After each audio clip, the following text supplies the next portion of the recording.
ഇന്ന് ഞാൻ വിചാരിച്ചു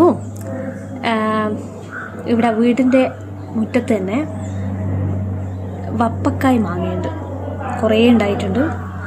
ഇപ്പോൾ ദിവസേന തിന്നലാണ് മെയിൻ പരിപാടി.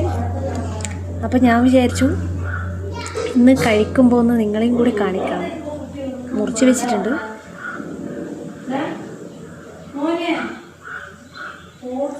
നമ്മളിവിടെ വപ്പക്കായ് മാങ്ങ എന്ന് പറയും.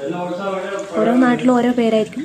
പക്ഷെ ഇതിൻ്റെ ടേസ്റ്റ് വേറൊരു മാങ്ങക്കും ഇതുവരെ കിട്ടിയിട്ടില്ല. തൊലിയൊക്കെ പച്ച നിറത്തിൽ തന്നെയായിരിക്കും, പക്ഷെ നല്ല ടേസ്റ്റാണ്.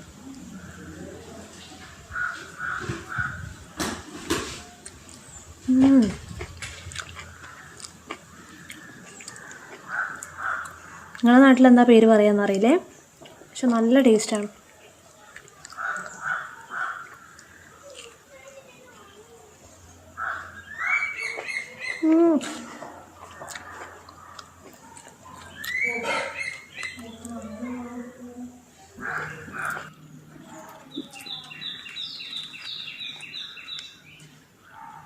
ഇതൊക്കെ ഇവിടെ ഉണ്ടായിട്ടുള്ള വപ്പക്കായ് മാങ്ങയാണേ.